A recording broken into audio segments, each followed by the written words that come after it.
NFL facts that sound fake but are actually true, part 2. The first player ever drafted by the Pittsburgh Steelers was William Shakespeare. Well, not that Shakespeare, but William Bill Shakespeare, who was drafted as the Steelers' first-round pick in the 1936 NFL Draft. Before drafting Patrick Mahomes in 2017, the Chiefs went from 1988 to 2017 without winning a single game with a quarterback that they personally drafted. Now, of course, they did win some games, but the games that they won were with quarterbacks that were drafted by other teams that ended up playing for them. The first and only 49ers quarterback so far to have back-to-back 30 touchdown passing seasons is Jeff Garcia. He did this in 2000 with a 31 passing touchdown season, and then in 2001 with a 32 passing touchdown season. This even includes Steve Young, Joe Montana, and Colin Kaepernick. None of them were able to do what Jeff Garcia did with this feat. Cam Newton was not the first Cam Newton to play for the Panthers. Cameron Lamarck Newton was a safety for the Panthers in 2007, and then of course,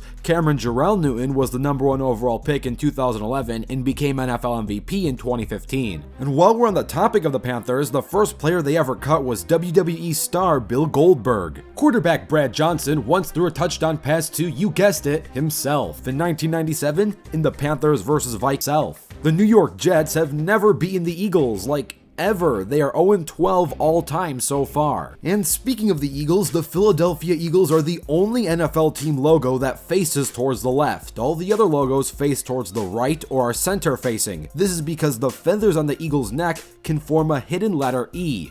And speaking of logos, the Buffalo Bills logo is neither a buffalo or a bill. What you see on the logo is a North American bison. And bisons and buffaloes are two different things. Buffaloes are native to Asia and Africa, not America. And besides, the name Buffalo Bill isn't even based off an animal. It's based off the nickname of William Cody, who was a frontiersman in the 1800s. And while we're still on the topic of the Bills, they're the first and only team so far to go to 4 consecutive Super Bowls from 1990 to 1993, but sadly lose all 4 of them. At that point, it's less heartache if the team was never even good in the first place and was just a lottery team. Imagine the heartache of going to 4 Super Bowls and watching your team lose all 4 of them. The 2014 Chiefs became the first team in the 16-game season era to complete an entire season with no touchdown passes to a wide receiver. But in the good news for Chiefs fans, Patrick Mahomes holds the record for the most double-digit comeback wins by any quarterback in a single season in NFL history. During the 2019-2020 NFL season, Mahomes was 5-0 in games where the Chiefs were trailing by 10 or more points, but he came back and won those games. The Seahawks are the only team who have played in both the AFC and NFC championship. And before anyone brings up the Colts in Super Bowl III, the NFC technically didn't exist yet at that time. Also, the Seahawks played their first season ever with the NFC,